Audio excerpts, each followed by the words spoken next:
chairman of the House committee investigating Obama administration's Fast and Furious operation has a simple message for Attorney General Eric Holder tonight. We want the truth. This after new details from wiretaps suggest that high-ranking Justice Department officials misled Congress and provided false information about the flawed weapons sting. Here now for an exclusive interview, we have House Oversight and Government Reform Committee Chairman Darrell Issa. As always, Mr. Chairman, thank you for coming on. As I understand it, you've got this new information that says senior Justice Department officials knew about this Fast and Furious and actually approved it, contrary to what they have been telling Congress. Can you tell us more?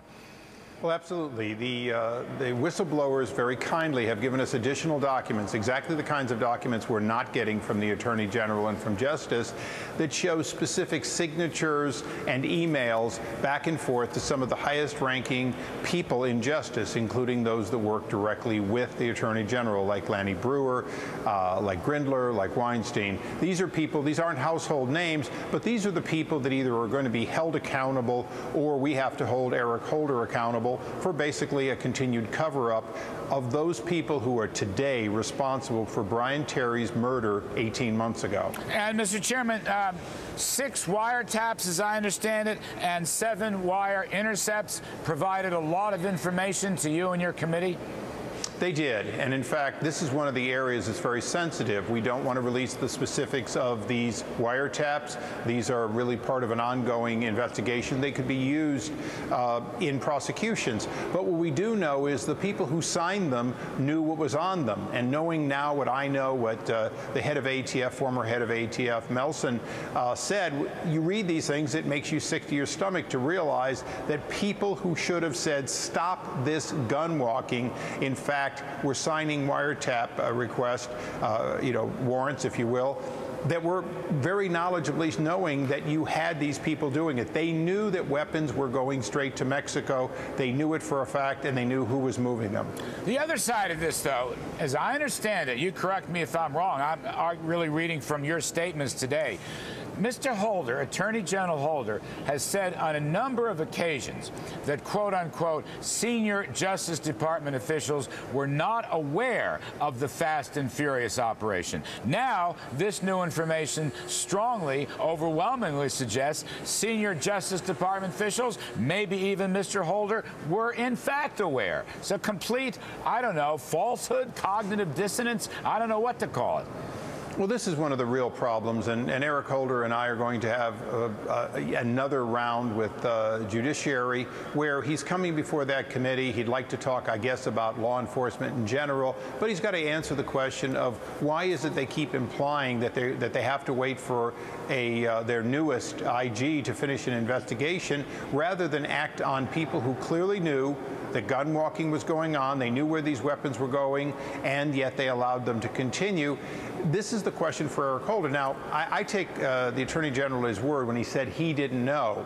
But that begs the whole question of, now that he does know, why isn't he doing something about it? Well, in this story, I want to give credit to the Daily Caller. It's an excellent internet operation.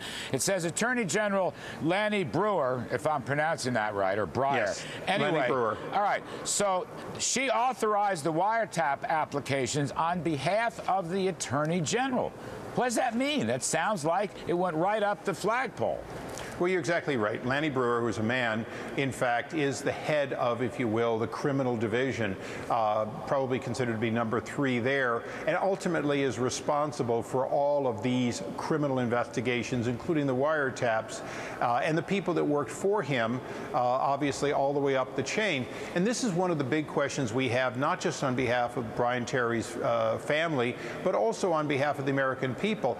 Aren't there supposed to be protections in the wiretap process? Aren't there supposed to be checks and balances against rogue operations? They'd like you to believe this was a rogue operation, but then the checks and balances didn't work, and the people responsible for them not working still are on the job, and they're political appointees in many cases. No, that's the thing, the political appointees. That's just where I wanted to go, because it sounds like up to now, before you secured this new information, they were trying to protect the political appointees, push it down or push it away. I don't see how they can do that anymore. more? Haven't you, in effect, broken this thing wide open in terms of what? Assistant AGs, deputy AGs, and maybe the AG himself. And how can you get that? How can you have them come up, fess up, and really tell the public what the heck went on? Well, on Thursday, the Attorney General is going to have to answer some questions. And obviously for this committee, regardless of whether we get full discovery, our intention will be to bring these individuals that we now know had direct knowledge before the committee.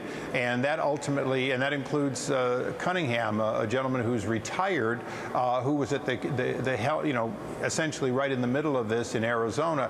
So are we planning on doing more things? Yes. Can we hope that the Attorney General realizes it's time either for himself to leave or to make sure those responsible are held accountable and leave? That's the least the American people should expect. Well, that's what I want to know. Is there a contempt citation coming? Is there an impeachment proceeding coming? It just seems like it's all sort of in your face. The Justice Department just will not come clean. What happens next, sir? Well, clearly, my power on my committee is to bring people before the committee and hold them accountable. The American people, I think, want those people fired, just as people at GSA are gone, people at Secret Service are gone. This is the only time in which, probably the most hideous thing, the death of a Border Patrol agent because of this operation, and yet the people involved and clearly those responsible still are on the job. All right, we'll leave it there. Many thanks to Chairman Darrell Issa. As always, sir, we appreciate your time.